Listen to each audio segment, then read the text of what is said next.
Good evening, spiritual warriors.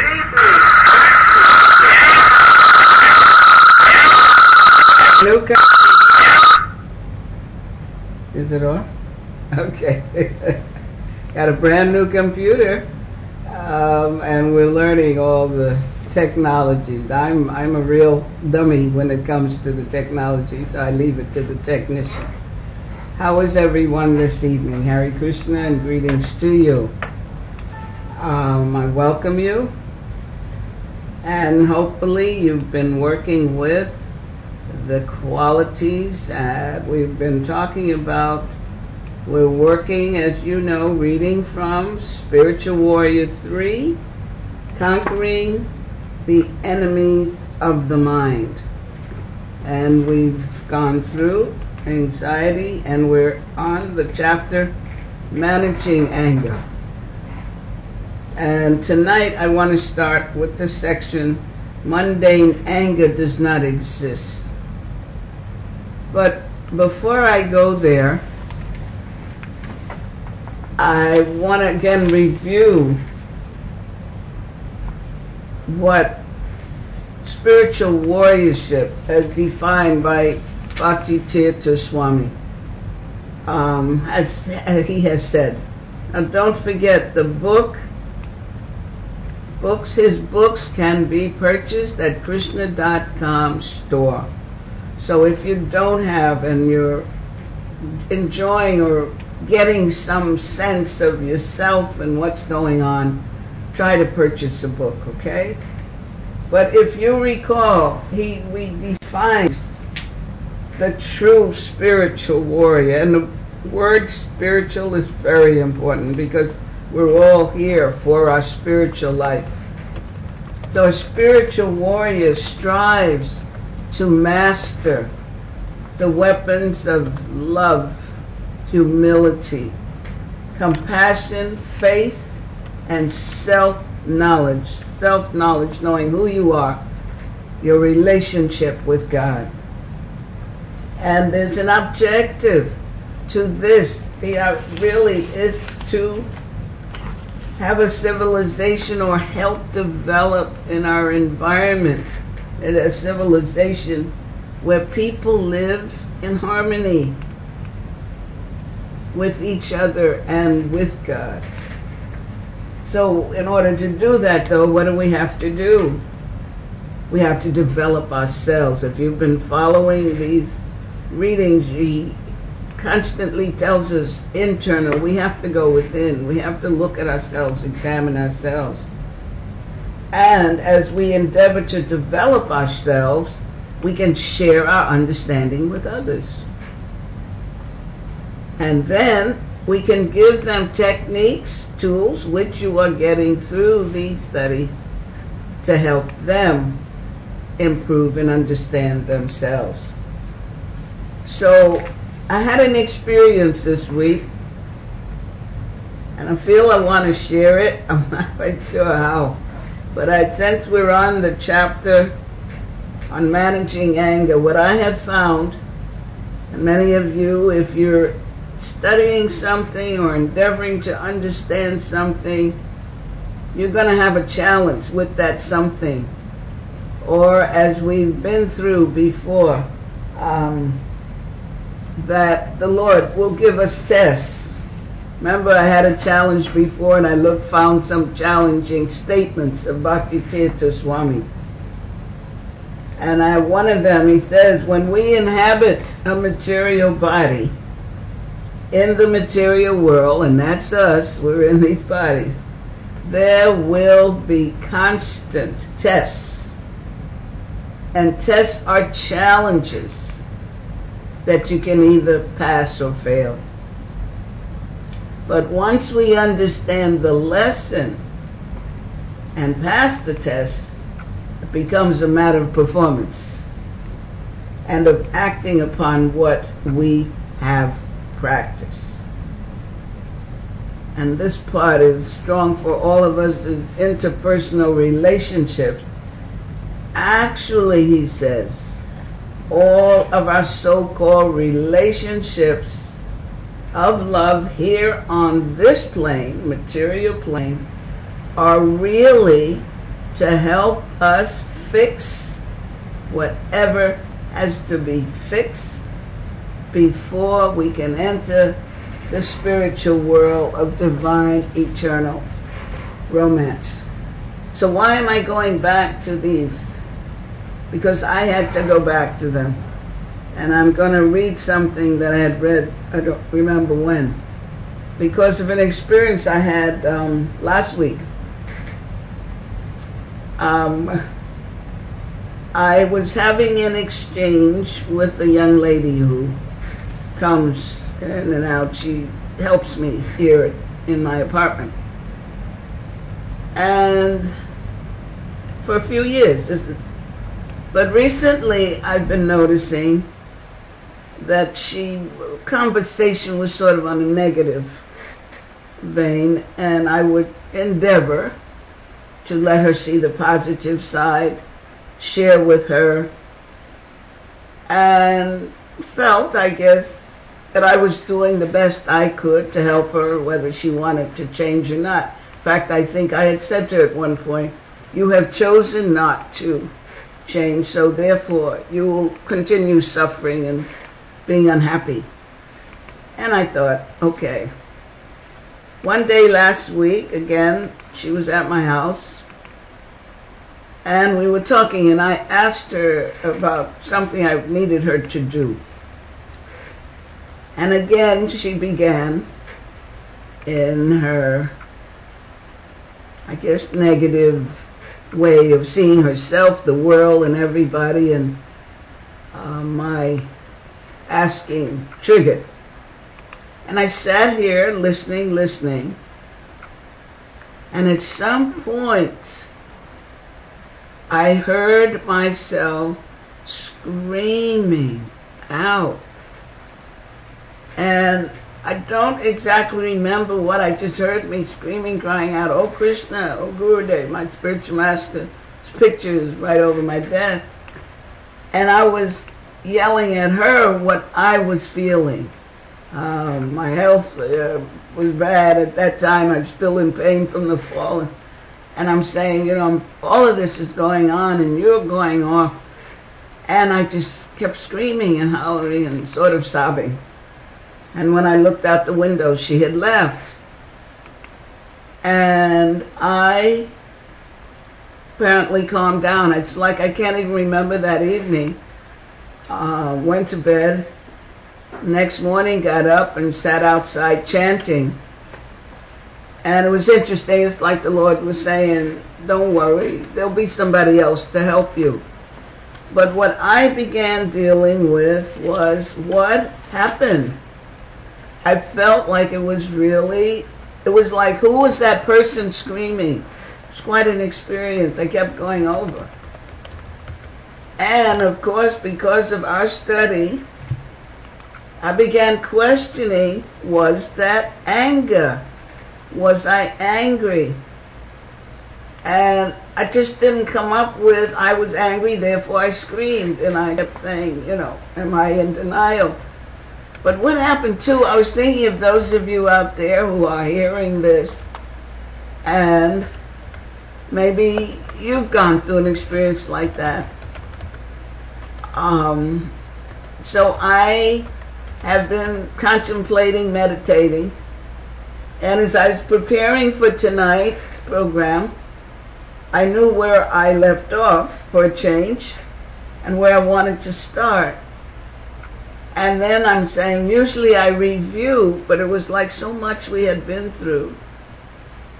And yet I felt I was still seeking a deeper understanding of what occurred in me, and I think endeavoring to say, was that anger? Because I've been reading about it week after week, word after word, and yet I didn't feel anger, I thought. So again, it's like, what is this anger?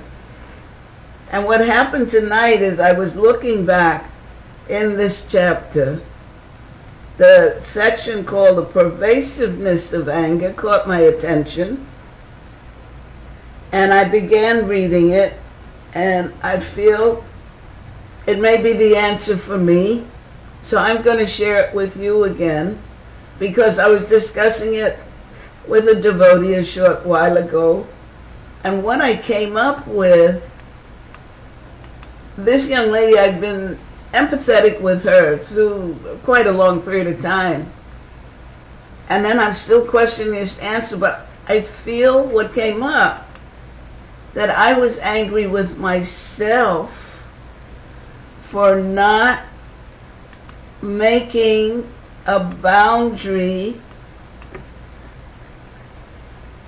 that would possibly not allow her to dump on me as she did at that time, if you're clear. We had interactions before, and when they say 3 strikes, you're out. Because once before, over a year ago, I had said to her, you know, I'm not quite happy with the way you're talking to me and whatever. So that was a warning. And sometime after that, again, she went off. And this time I said, you need professional help, because I've been trying to help you and you're not accepting it, so you won't be able to come back to do anything here unless you accept professional help, because there are a number of counselors here, trained counselors. So she did, and she came back. So again, she went off, and I'm sitting. And I think what I was feeling, or had felt, that I was being dumped on, like a garbage dumped into. And I thought I had to remember saying to her, stop, I don't want to hear anymore, I've had enough. But it kept going on.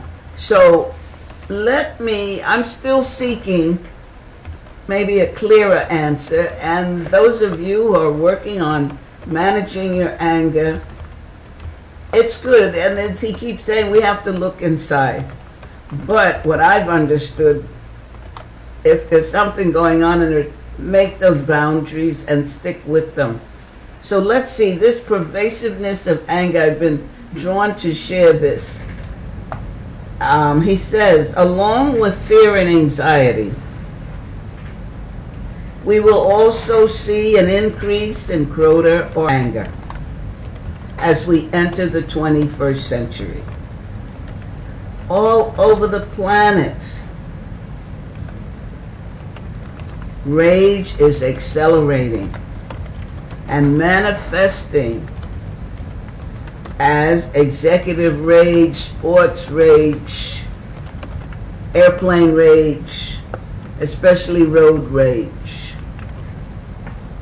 Even ordinary people in seemingly modern countries do not feel comfortable due to fear and paranoia, which constantly keep them attentive and alert. Such negativity will continue to escalate in the coming decades as Maya element increases and as seemingly stable support systems fall apart. As people's relationships break down and as they fight more in their material and spiritual environments, people will become even more faithless. After spending many years on a spiritual path and not achieving any of the results due to their own improper practices, some people will even revert back to past bad habits. Some of you, dear readers, may even end up this way if you do not act cautiously. Now again, in reading that first paragraph, I looked at myself. I've been on the spiritual path, studying, chanting, hearing, really feeling very close, getting hopefully closer to the Lord and caring for devotees. But again, as he's telling us here, this environment we're in, And with all of this, we have to be cautious that it doesn't seep in. Now, this next area is what caught my attention to read this and listen to myself. Therefore, as we embark on this topic, we should take the time to ask ourselves if we have an anger problem, or if we feel unable to deal with our anger. We might discover that we do in fact have a problem with anger that we simply cannot recognize. As I began this reflection on anger, this is the author speaking, I looked at myself in order to see how I handled this emotion. Although I tried to think and speak lovingly, I realized that sometimes you have an issue with anger. I sometimes have an issue with anger. For those of you who feel that you do not have a problem with anger, you may want to look deeper at the subtle manifestations. Now this blow up screaming thingy I went through was definitely giving me an opportunity to look deeper at a subtle manifestation. That was an outward manifestation. The symptoms of such a problem can manifest as a lack of forgiveness or even a physical sickness. If we constantly carry around such intense frustration, that energy will then affect the body in negative ways. And the part I was screaming was that my body was in pain. So it's subtle, it's happening. We have to be very mindful. Anger has different ways of manifesting. In many places at this time on the planet, people are not only killing others, but they're even taking their own lives. Anger always has a victim. Both homicide and suicide result from anger in its different expressions. Suicide and depression are sometimes expressions of anger that people have within themselves. Depression often stems from some anxiety, disappointment, or loss that people direct inward. But anger can also manifest externally as a violent physical or verbal attack. People may even vent their anger against God or the theists who represent a spiritual commission. Some people engage in ecocide and literally destroy the natural resources given by Krishna. This violent behavior is often an expression of anger wrought by people, communities, or nations who have lost control. It often ends in wars and even with genocide, in which one ethnic group tries to destroy another. He says, actually the real war begins within ourselves. If we cannot balance our own consciousness, this unsteadiness will surely manifest in our social environment and in the way we perceive the world. By recognizing fear and anger as our enemies, we will have a greater chance to either avoid these enemies or reduce the effectiveness of their attacks. If we cannot fully avoid the enemy, we want to at least find ways to lessen its effect on us so that we will not turn into casualties or unnecessarily slow down our progress. We want to function with caution because the enemy's camp can dominate us to such an extent that it can influence all of our interactions. And just one other reminder of a spiritual warrior that Bhakti Tirtha Swami has given us when he, remember we said, the path of the spiritual warrior is not an easy path. It demands courage, determination, discipline, intense compassion, and unconditional love. And it requires an understanding that this world is not the final chapter. We're really on a mission.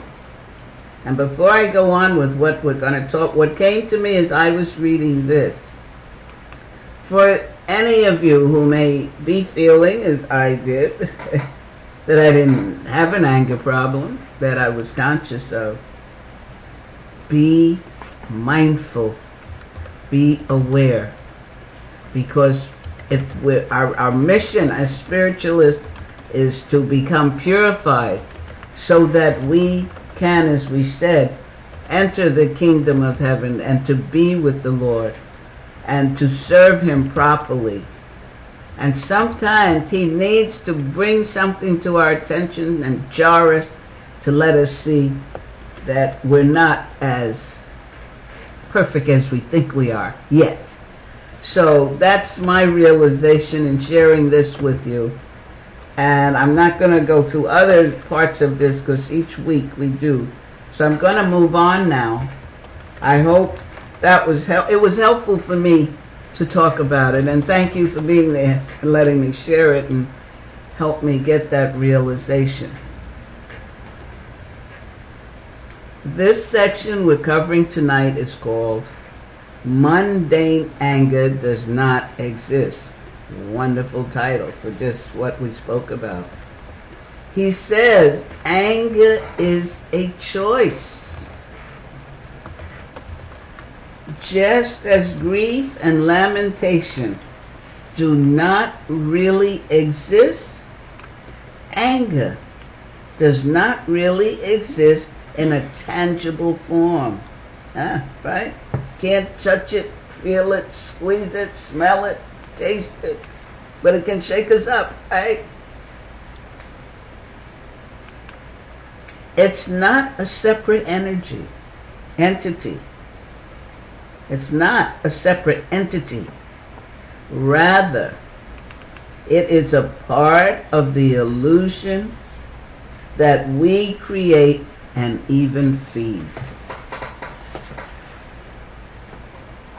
In any situation that causes us to respond with mundane anger, we have made that particular choice according to our perception. Consequently, we act according to the way in which we codify a particular interaction. Actually, it really does not exist. No one has to be weighed down by mundane anger.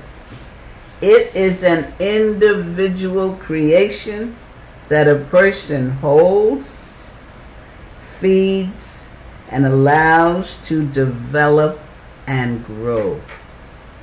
So, let me read that again. I know I read this before, and this is popping up like, wait a minute, I don't remember that. Listen. No one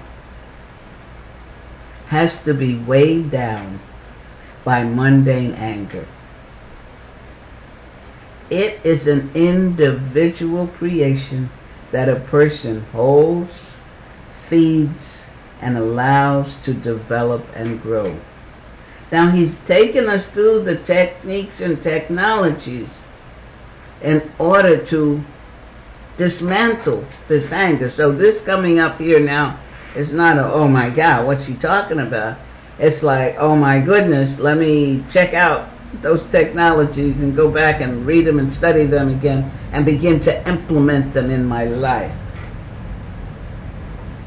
He says it can cause many physical, psychological, social, and spiritual disturbances, and we've been through those.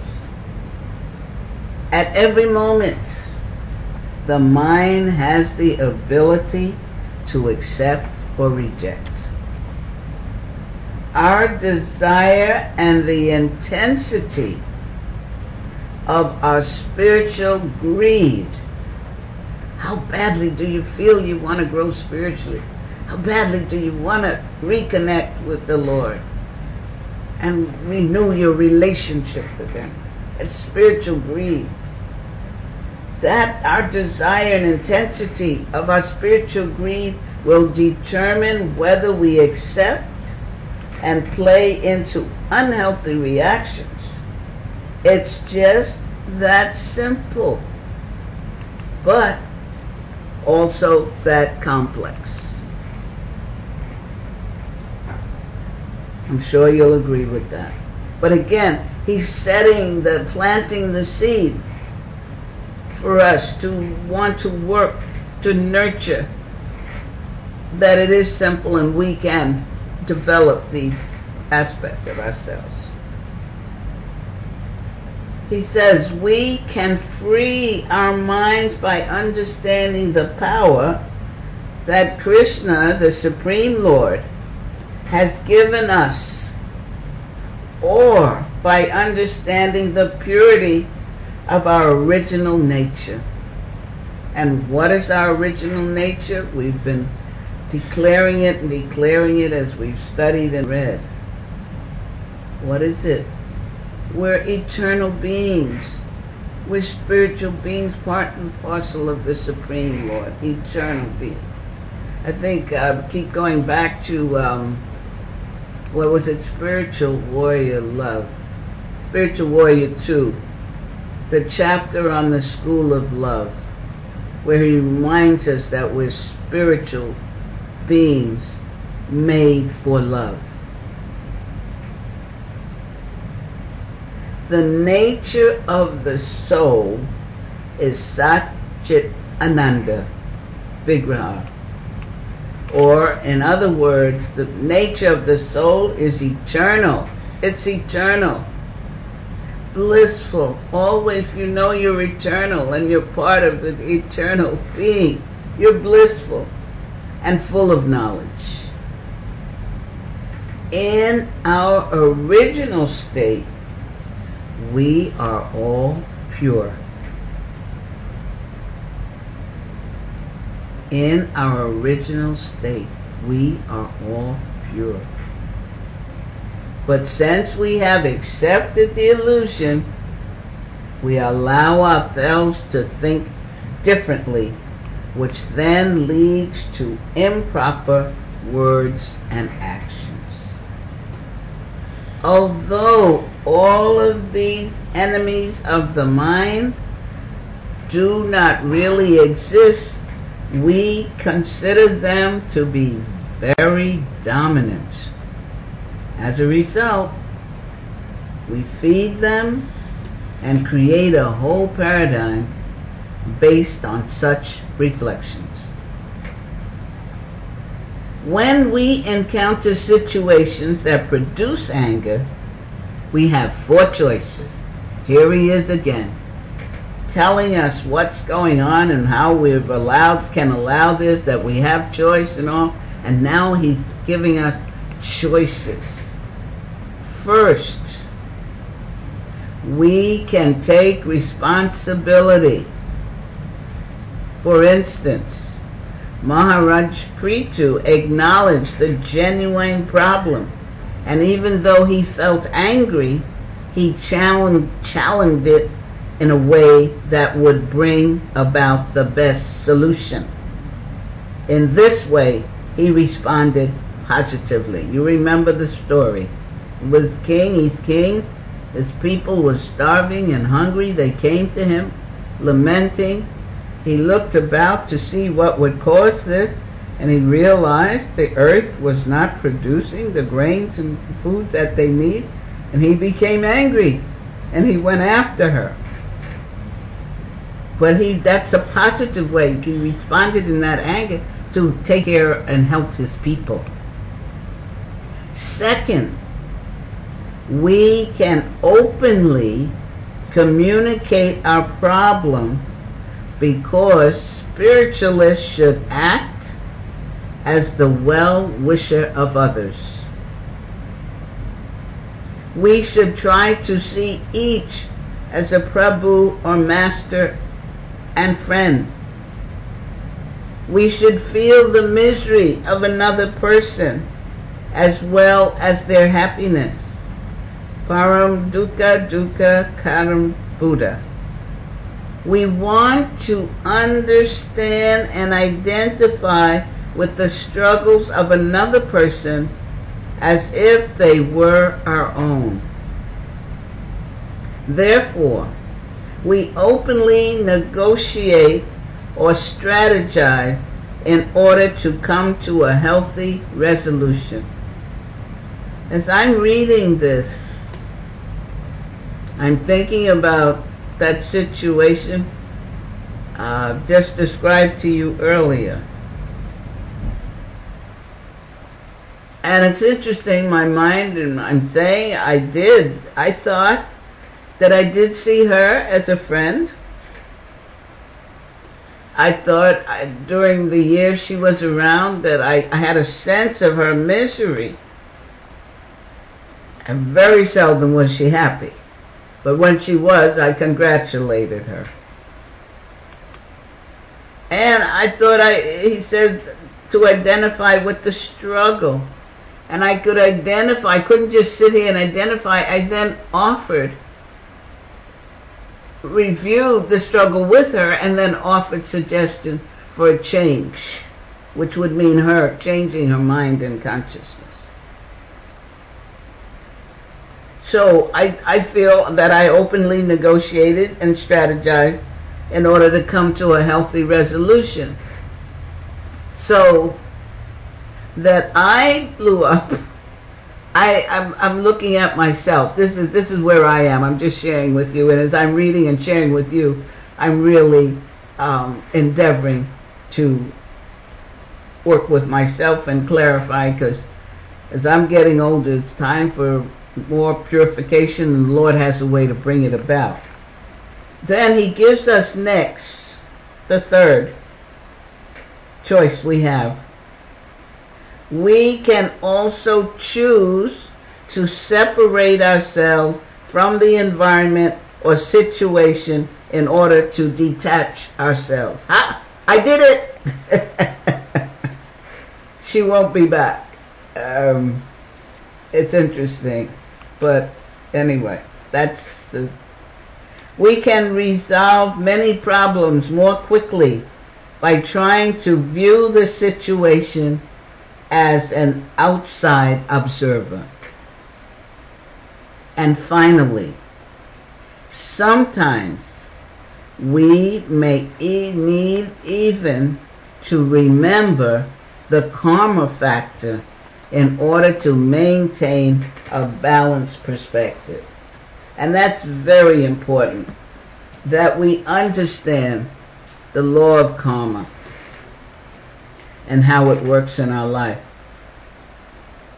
If we understand that, study that, I remember that was very helpful to me when I first came into this study in Washington, D.C., in the Institute for Applied Spiritual Technology. And of course, what happens coming in at the age that I did, wherever I am, whatever, I'm the older one. And that makes it a little difficult sometimes. Because you grow up, you have set patterns. And here I am in a whole new spiritual concept. And I was going through some personality difficulties. And I remember one day thinking karmically, looking around, and thinking, I don't know what I was in their life or what they were in my past life, because that we're still here in this material world, in this material body. We have been going around a lot of times. I'm just thankful that this go around for me, I have come in touch with this ancient teaching and philosophy and was able to have a teacher who helped open my eyes with the torchlight of knowledge of this teaching. But with that thinking of, I don't know what we were in each other's past lives, but that we were together in that environment was an opportunity to cleanse and work out some karma. So he's stating here that we may even need to remember the karma factor in order to maintain a balanced perspective. Now that doesn't mean this might be my karma and you let somebody beat you to death. This may be your karma, so you go get away, like the one he said before, separate ourselves from the environment or situation in order to detach ourselves. So you have to use your intelligence, even if you're working on that. Are there any questions or comments up to this? Okay, Bhuvan Mohanty? Hari Bhuvan. Okay, the next section is called Part of the Illusion. He mentioned illusion before. Anger is a creation of the illusion which we feed according to improper or excessive reaction. We have the full ability to stop feeding and identifying with this mundane, unhealthy anger. We have the full ability to stop feeding and identifying with this mundane, unhealthy anger. We have the choice to accept or reject these negative emotions. Spiritual life is not complex or beyond our grasp. We always have a current connection with Krishna, the Supreme Lord, with the spiritual world, and with the great acharyas and teachers. We always have a connection with the Rasa Tattva, or the eternal relationship of the soul. However, we continuously feed into the total material nature along with the three modes.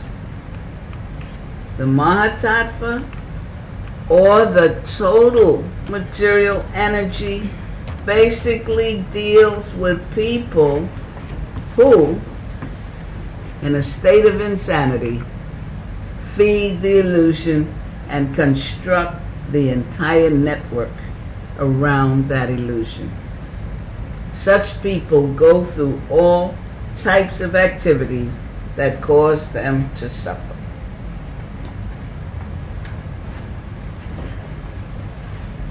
Did you hear what he said? We always have a current connection with Krishna, the Supreme Lord. Why is that? He's told us before and we've repeated it. Because He's in our hearts.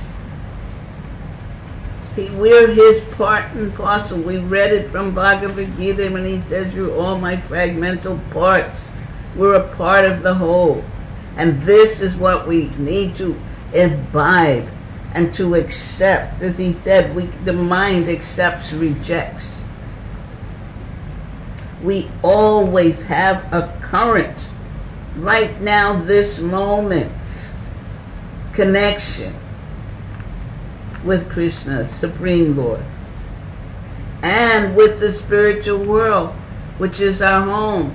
All scriptures say this world is not our home. And why is that said? Because that soul, that spiritual, eternal part which we are, home is in the spiritual world.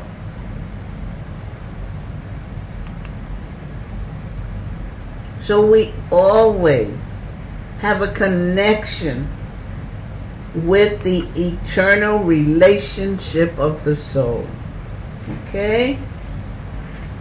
Meditate on that. Contemplate on that.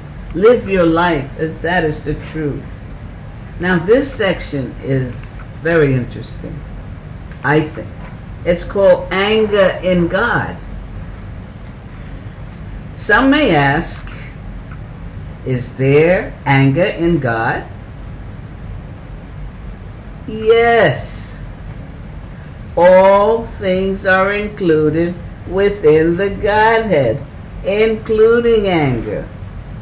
Otherwise, where would anger come from? The Lord is the source of everything because He is absolute. His anger is as good as His mercy or any other expression of His mercy. The difference between our anger and transcendental anger is that when we become angry, we normally become disturbed and void of mercy. The Lord's anger and mercy are the same because He is giving great attention to the situation or the person at both times.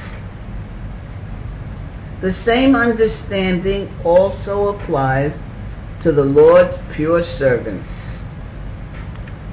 Their anger is actually a benediction because they are always thinking of the Lord and doing everything within their power to glorify Him. Even their anger will push us towards a deeper level of authenticity. On the absolute platform, all emotions and expressions are in the service of God. God is good. He is good when He is angry, and He is good when He is merciful. Sometimes the Supreme Lord appears in different incarnations. And during some of those pastimes, He is angry at the demons and the sinful. What came to my mind was just now quickly a picture of Jesus. Where was He beating those, chasing the money changers? Yes, because that was improper. He was showing His anger. But He was so merciful to His disciples. He, the Supreme Lord, chastises them. Who? The demons and the sinful. He chastises them to help them eventually come back home to Him. That's what all he wants. We're separated from our Lord now. And when we're separated, we forget, and this is why we're in this illusion of pain and suffering. But he is always, as he said, we're connected, currently connected. And he's helping us so that we can come back home to him. He wants us back close to him. In this mood of chastisement, he sometimes manifests an even greater extension of his love in comparison to the times in which he simply gives love through encouragement and protection. Remember when we were reading the, I was reading the challenges, how the Lord does not go on vacation, Bhakti Tirtha Swami says, nor does he neglect us, or does he have any favorites. He always deeply loves every soul and arranges challenges and adventures for each of us so that we can become cleansed and purified and come back to him and feel his presence with us every moment. The next section is called the perverted reflection. Any questions, comments? Nothing. People there? The perverted reflection. If we want to accept the existence of anger, we can accept its reality in the purest sense.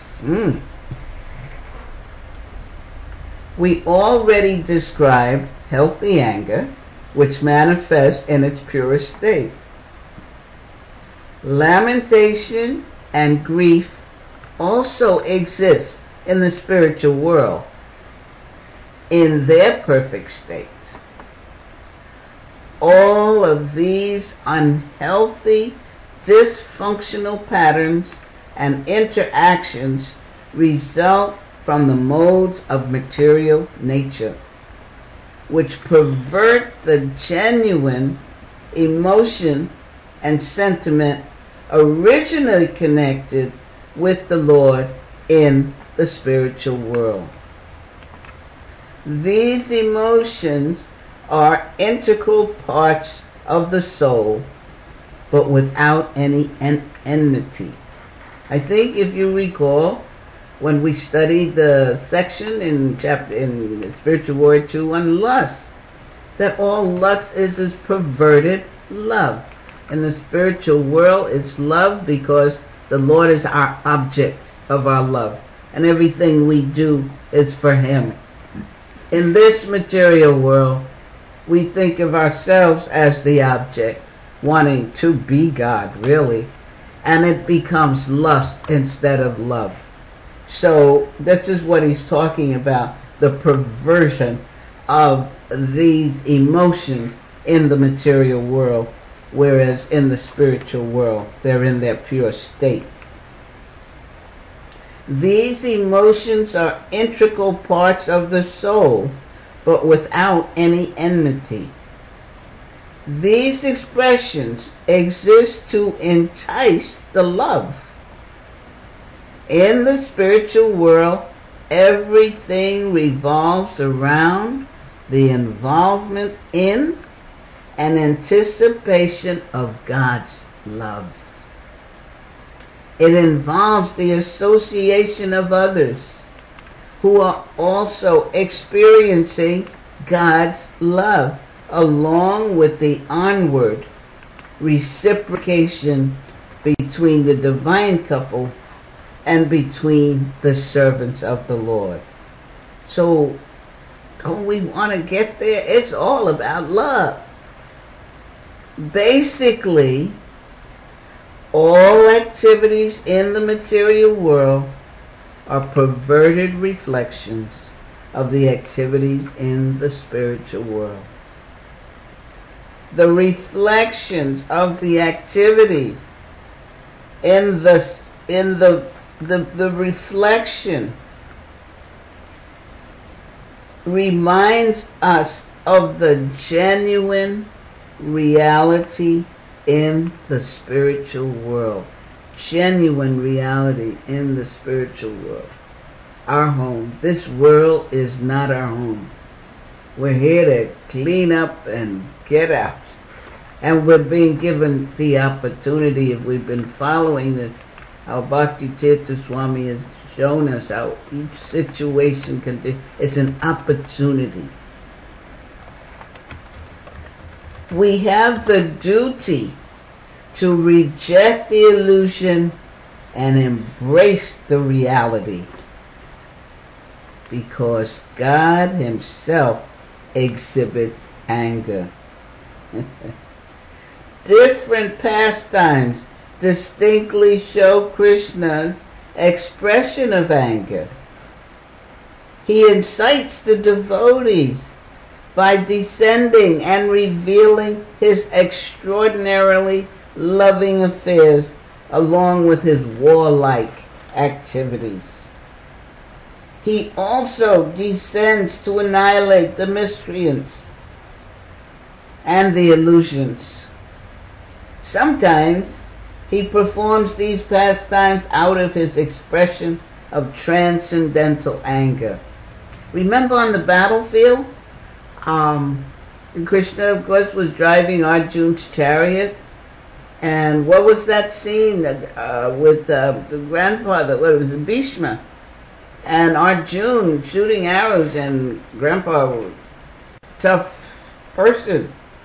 And he was getting the best of Arjuna, and Krishna then showed anger. And even broke us, he said he wasn't going to fight in that battle. But he saw his devotee almost being killed, and he stopped and was ready to go after. So that's anger, but it's an anger of love, of protecting his devotee. In the Nectar of Instruction, text 1 describes how to dovetail our anger into devotional service. How to turn our anger into devotional service, which is what we're here to learn, how to serve the Lord with devotion. It says, Krishna is just like the sun, and Maya is just like darkness. If the sun is present, there's no question of darkness. Similarly, if Krishna is present in the mind, there's no possibility of the mind being agitated by Maya's influence. The yogic process of negating all material thoughts will not help. To try to create a vacuum in the mind is artificial.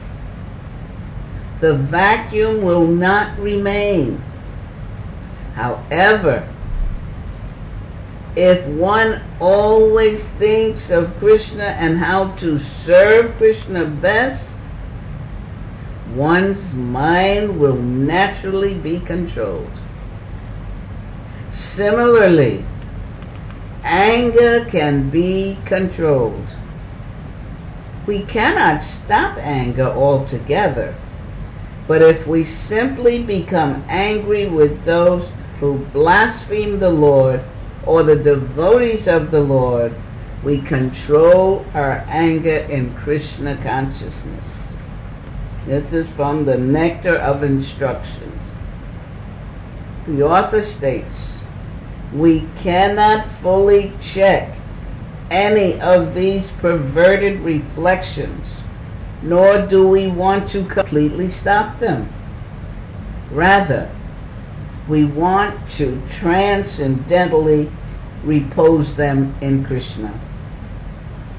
We do not want to engage in any of these unhealthy emotions based on unhealthy attachments to materialism. However, by using these emotions to enhance the love and rejuvenate our original consciousness, we will move back very quickly to our original nature. And on this sentence where he states, we do not want to engage in these unhealthy emotions based on unhealthy attachment to materialism.